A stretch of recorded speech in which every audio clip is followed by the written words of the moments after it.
She stood outside her own courthouse, stopped by a security guard who didn't even ask her name. 5 white people walked past without a word. She was told to wait, like the rest of them. But what no one knew, she wasn't a visitor, she wasn't a defendant. She was the new federal judge, and when she pulled out that sealed appointment letter, the entire building stopped breathing. This isn't just about one woman. This is about every door that assumes who belongs and who doesn't. Because justice doesn't start in the courtroom, it starts at the door. The morning light stretched long across the courthouse steps, the kind of clean spring sunlight that made stone look noble and silence feel earned. The Stonebridge County Courthouse rose above the town square like it was carved out of permanence, columns, iron railings, tinted glass. A building that spoke in rules. Madeline Pierce approached without pause. She walked like someone who knew exactly where she was going. No music in her ears, no phone in her hand. Just a folder under one arm, a calm rhythm in her stride, and the kind of still focus that came from years of being watched, judged, and underestimated. Her suit was dark gray, crisp, quiet. The kind of suit that didn't ask for attention, but demanded respect. The folder she carried wasn't bulky, just a few sheets of heavyweight paper inside. But the seal embossed on those pages would silence entire rooms. She stepped up to the main entrance and reached for the handle. Then came the interruption. "Hold it right there." The voice was young, male, and practiced in authority. Madeline turned. A courthouse security officer, white, early 30s, clean uniform, smug in a way that didn't need a reason, stepped in front of the door. His name tag, C. Briggs, his smile, crooked, dismissive, already bored. "Can I help you?" she asked. Calm, direct. He didn't answer right away. Just looked her over, slow and deliberate, like he was making calculations in real time. "You got a reason to be inside?" "Yes." Briggs rocked back on his heels, then tilted his head. "Then you can wait like the rest of them, sweetheart." The word landed sharply. Not shouted, not angry, just routine. Behind her, a man in a zip-up fleece walked through the same door without being stopped. Then a woman with a laptop bag. Neither questioned. Only her. Madeline said nothing for a beat. Just stood there, in the sun, in her suit, with her folder in her hand, knowing exactly what was happening. "What exactly makes you think I should wait?" Briggs shrugged. "Been doing this long enough to tell who belongs and who doesn't." She didn't flinch. Because today the man blocking the door had no idea who he was talking to, or what it was going to cost him. Madeline kept her voice even. "I have a scheduled meeting," she said. Upstairs, with Chief Justice Eleanor Quinn. The words were factual. No arrogance, no plea. Just the truth. But Officer Cody Briggs wasn't interested in the truth. He was interested in posture. His. He chuckled, soft and smug. "Unless your name's engraved on the door, I don't care." He didn't raise his voice. He didn't need to. His smirk did all the talking. Madeline opened her mouth to speak again, but something caught her eye. A man in a hoodie and cargo pants stepped past her, tugging the door open with one hand, sipping coffee with the other. No badge, no ID. Briggs didn't even glance at him. A moment later, 2 women entered together, one in yoga pants, the other in jeans and a cardigan. They chatted casually as the door closed behind them. Briggs didn't budge. Didn't question. Madeline blinked slowly, then nodded once to herself. "One," she whispered. Then another man, mid-40s, khakis, no briefcase, walked in without pause. 2. And again. A young woman in sneakers and a long coat. No stop. No check. 3. Every entry was a slice. Not because she was surprised, but because she wasn't. It was the familiarity of it that burned. The ease with which they passed, the assumption that they belonged, the automatic acceptance of their presence. She stood in a federal courthouse with a formal appointment in her folder and was the only one being interrogated. Briggs leaned casually against the doorframe now, arms folded like this was just another Tuesday. "You know," he said, "people show up here every day claiming they've got meetings. Half of them are lying, trying to avoid parking tickets, trying to talk to a judge without an appointment. I've seen it all." Madeline studied him. His badge gleamed, his boots were polished, and his confidence was so casual it bordered on entitled. "You didn't ask them," she said quietly, nodding toward the door. "You didn't stop them. You didn't even look at them." Briggs shrugged. "I know who belongs. Years on this job, you start to recognize people who actually work here." Madeline said nothing. She just stared at him. Not with anger, not yet. With something colder. Sharper, a kind of clarity, because she wasn't just counting people anymore. She was counting assumptions, counting history, counting how many doors had opened for others while closing on women like her. The next step wouldn't be a confrontation. It would be a revelation, and when it came, this guard, and everyone watching, would remember it. The tension was subtle but growing, like humidity before a storm. Madeline stood still, eyes level with Briggs, saying nothing more. Behind her, the buzz of early morning activity continued. Heels clicked, doors opened, and idle chatter floated up the courthouse steps. And then a different voice entered the scene. "Everything all right here?" It was deeper, older, measured. Madeline turned to see a second officer approaching from the side entrance. His uniform looked lived in, creased, faded at the seams.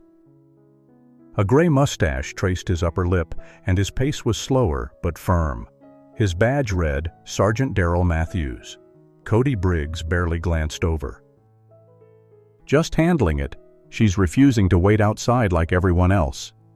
Darrell looked at Madeline, truly looked. His gaze wasn't guarded or challenging. It was investigative, careful. He nodded once respectfully. "Ma'am, can I have your name?" "Madeline Pierce," she replied calmly. Darrell's brow furrowed. "And your business here today?" Madeline didn't move, didn't blink. Her voice stayed level. "I have a judicial swearing-in with Chief Justice Eleanor Quinn. I'm scheduled for 8:15. A beat of silence. Then Cody Briggs laughed, not a chuckle. Not awkward, loud, disbelieving. "You?" he said, shaking his head like he was watching a stand-up act. "You're being sworn in as a judge?" It echoed, sharp and public. The kind of laugh that was meant to humiliate. Madeline didn't answer. Instead, she reached into her leather folder.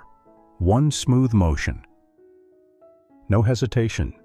She withdrew a white document, folded once, with a thick golden seal pressed into the corner. She unfolded it carefully and held it up. Not with flair, not for effect, just with the simple finality of fact. United States District Court, Judicial Appointment. Honorable Madeline A. Pierce, effective immediately. Administered by Chief Justice Eleanor Quinn. Sergeant Matthews leaned in to read. His eyes widened. He straightened instinctively, pulling back his shoulders, the way men do when they remember the weight of what they represent. Cody stopped laughing. The smirk drained from his face like someone had turned off a switch.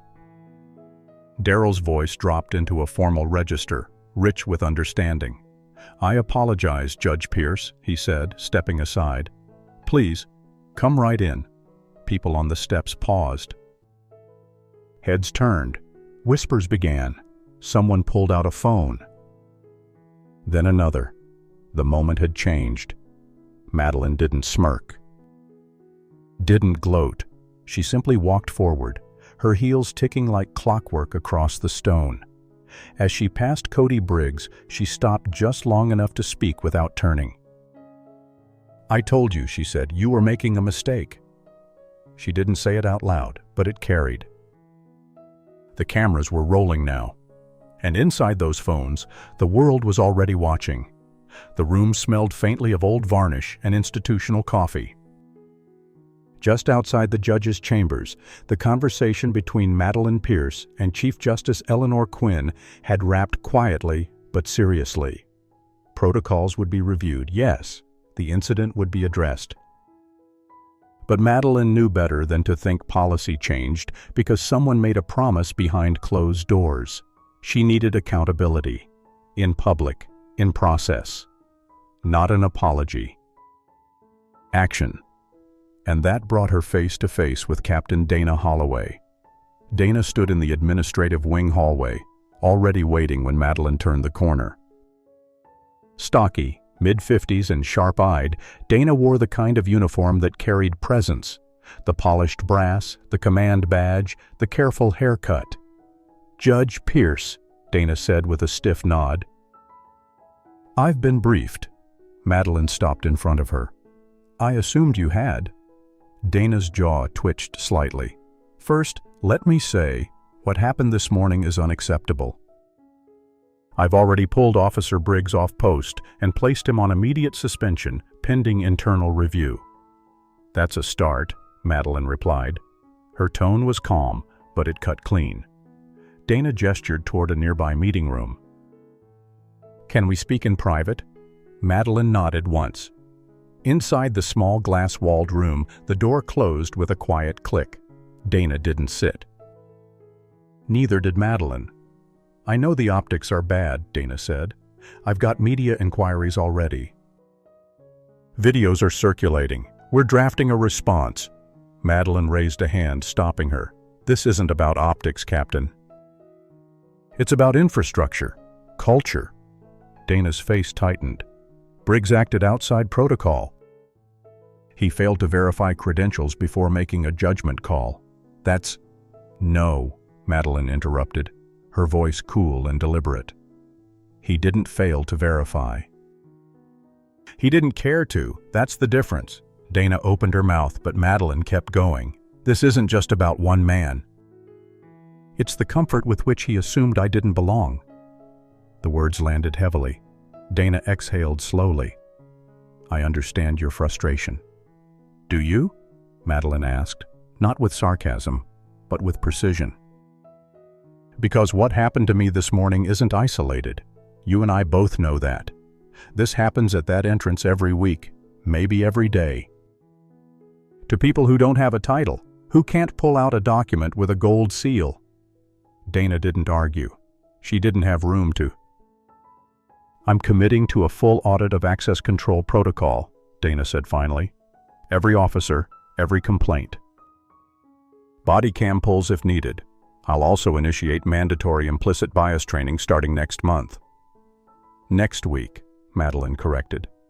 Dana looked at her, then gave a slow nod. "Next week."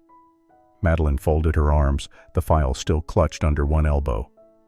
"This courthouse doesn't get to call itself a hall of justice if the doors themselves are biased, if respect is conditional on skin tone or assumption." Dana's voice softened just a notch. "I know you've had to fight harder than most to be here." Madeline looked her straight in the eye. "I'm not here to be the exception. I'm here to build a new standard." Silence. Then quietly she added, "I didn't come to sit on the bench. I came to build new doors." Dana nodded again, this time slower. There was a shift, not compliance, not surrender, but understanding. "I'll have the draft of the new access policy on your desk by the end of the day," Dana said. "I'd appreciate your notes." "You'll have them?" As Madeline stepped out of the room and back into the hallway, she didn't feel triumphant. She felt exact. Every move from this point forward mattered, because the problem wasn't the door. It was the system behind it. The door to the conference room clicked shut behind her.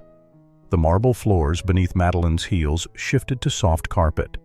The change in sound was instant, footsteps silenced, the outside noise muffled.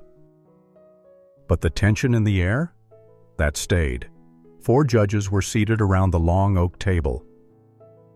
The morning agenda, case reviews, docket scheduling, policy amendments, lay neatly stacked in front of each of them. But no one reached for the papers.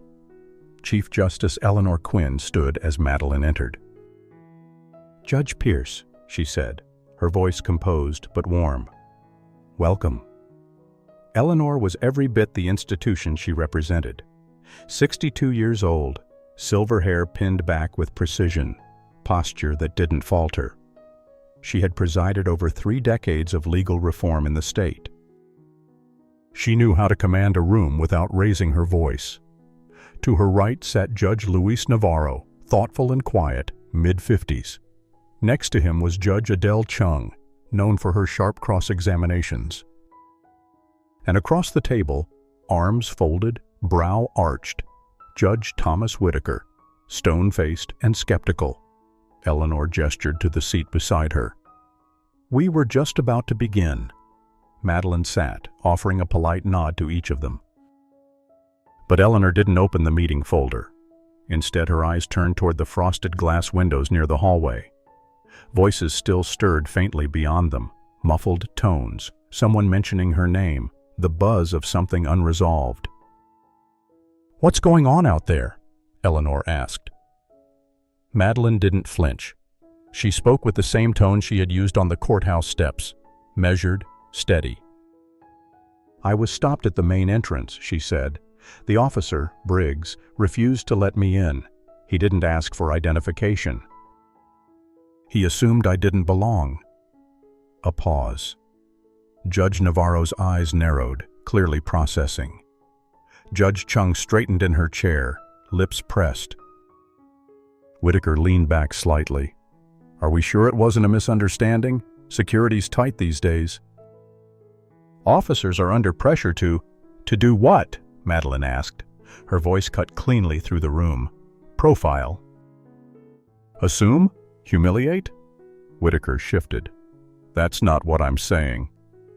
Madeline looked directly at him now. Calm, controlled. "Then what are you saying?"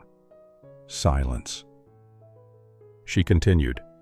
"Because when I was standing on that step, 5 people walked through the same door without being questioned.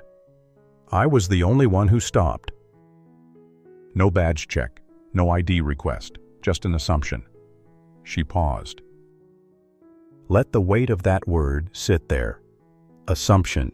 Judge Chung nodded slightly, almost imperceptibly. Whitaker opened his mouth again, searching for another angle. Perhaps the officer was trying to err on the side of caution. It's not always about... Madeline turned to him. "How did you mistake silence for security?" The question landed like a gavel. Across the table, Navarro leaned forward. "What happened this morning isn't just an isolated incident, is it?" "No," Madeline replied. "It isn't. It's what happens when unconscious bias is allowed to operate as policy, when people feel entitled to decide who belongs in a building meant for justice, without ever needing to explain why." The room was still. Eleanor finally spoke, and her tone had changed.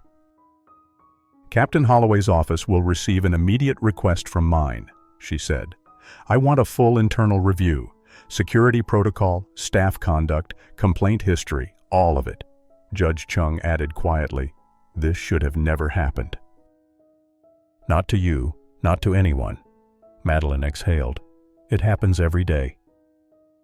"The only difference today was the title in my folder." Eleanor nodded solemnly. "That changes now. And Judge Pierce, your voice in this process will not be optional. It will be essential." "I expect nothing less," Madeline replied. They weren't finished, but they had started. And the silence that had protected so much for so long had finally been broken. Every seat was filled. Judges, clerks, public defenders, prosecutors, security guards in uniform, administrative aides. Even the janitorial crew sat along the back wall. The quiet murmurs before the meeting had dissolved into something heavier. No one shuffled papers. No one checked their phones. The courtroom, usually a space for arguments and rulings, felt different today, like a mirror had been dragged in and nobody was ready to look. At the front, Chief Justice Eleanor Quinn stood behind the bench. Her voice, as always, was composed and sharp. "Yesterday, something happened inside this courthouse that never should have happened anywhere," she said. "And today, we're not here to cover it. We're here to confront it." She stepped aside. All eyes turned as Judge Madeline Pierce walked forward. She didn't raise her voice. She didn't need to. "My name," she began, "is Madeline Pierce. I'm a judge of this court, appointed by the United States District Court, effective yesterday morning." She paused. Let them take it in. "And yesterday morning, I was stopped at the courthouse entrance. Not because I failed to show credentials, not because I violated protocol, but because of how I looked, because someone decided, without question, that I didn't belong." The room was dead quiet. Even the air seemed to wait. She glanced across the rows. Now imagine that same moment, same entrance. But instead of me, a judge with federal papers and a title, it's someone else. A young black man is here for jury duty. A Latina mother fighting for custody. A working-class father is late for traffic court. What do you think happens to them when no one's watching? When they have nothing to pull from a folder that makes people apologize? Her voice didn't waver. "If this could happen to me, a federally appointed judge, what do you think happens to those with no titles?" A few people shifted in their seats, not with discomfort, shame. "This isn't just about a mistake," she continued. "This is about the quiet decisions made at the door, the split-second judgments, the unchecked assumptions. And when those assumptions walk in wearing a badge and uniform, they don't just deny access, they deny dignity." She let that linger. "Justice cannot begin inside this courtroom," she said, motioning around her. "It has to begin outside that door. Because if people aren't treated with fairness before they ever step foot in here, then everything we do in this room is already compromised." Chief Justice Quinn stood again. "Effective immediately," she announced, "all courthouse security personnel will undergo mandatory retraining focused on racial bias, de-escalation, and equitable access. All complaints regarding entry screening will be reviewed by a civilian oversight committee with monthly reports submitted to this bench." A few heads nodded slowly. Others looked down. Madeline's gaze swept across the room. "This is not about punishing one man. It's about challenging a mindset. And if we cannot do that inside the walls of a courthouse, then where exactly can it be done?" She didn't wait for applause. There wasn't any. Just silence, the heavy kind, the kind that came when people weren't sure what to say, because they knew she was right. And this time, no one walked past her. The wind carried the scent of damp concrete and new blossoms. Morning sunlight spilled across the courthouse steps, catching on the brass handles and casting long shadows between the columns. The air was quiet, but not still. Madeline Pierce stood just outside the entrance, no robe, no gavel, just her. Her hands were clasped lightly in front of her. She wasn't waiting, she wasn't watching, she was witnessing. Across the plaza, a young black woman approached.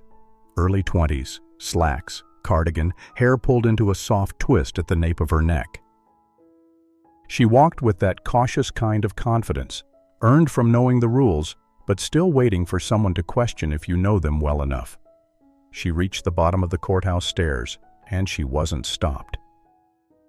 No hand raised, no voice calling her to hold it. The guards stood back, alert but silent. Just as they should have, she stepped forward, one stair, then another, and just before reaching the top, she looked up. Her eyes met Madeline's. No one spoke, no smile exchanged, but something passed between them. A current, a knowing, a brief but seismic recognition. It wasn't gratitude, it wasn't awe, it was understanding. She walked through the door, head held high, bag slung at her side. The heavy courthouse doors opened for her without resistance. Madeline watched her go. She didn't follow, didn't need to. She turned slowly, facing the rising sun, and let out a single breath. Not of relief, because this was not a finish line. It was proof that systems bend only when someone stands still long enough to make them. And the words came to her, not said aloud, but clear as scripture. She walked through because I refused to wait. The gavel struck once. Clear. Final. Judge Madeline Pierce sat upright behind the bench, her posture steady, her expression unreadable. But beneath the surface, something had shifted not just in her, but in the building itself. The courtroom bustled again. Attorneys reviewed notes. A clerk whispered something to the bailiff. But there was a different kind of silence layered beneath the noise, one born from awareness, from remembering. People looked at her now not just with formality, but with clarity. They knew. They had seen the footage, heard the statement, watched the story unfold. She had been the one locked out, and now she sat here, robe on her shoulders, name engraved in bronze, judgment in her hands. She looked up. Her voice rang out, calm, level, firm. "Before we begin today's docket," she said, "let me say one thing." The room quieted. Justice doesn't begin in this courtroom. She let that hang for a beat. It begins at the door. No one moved. She leaned forward slightly. The threshold of this building cannot be a place of assumption or exclusion. If we say the law applies to all, then so must the welcome, so must the respect.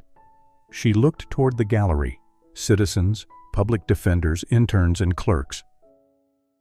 And as long as I sit on this bench, a pause. No one waits outside again. The gavel didn't strike this time. The words were enough. And somewhere beyond the courtroom walls, the doors stood open, quietly, finally, justly. If this story moved you, don't scroll past it. Share it. Speak it. Stand behind it. This wasn't just about one woman stopping at the door. It's about a system that still decides who gets to walk through. If you believe justice should never be based on appearance, if you believe access is the first step to equity, then hit subscribe to Injustice Unmasked, drop a comment, and let the world know we're not waiting outside anymore.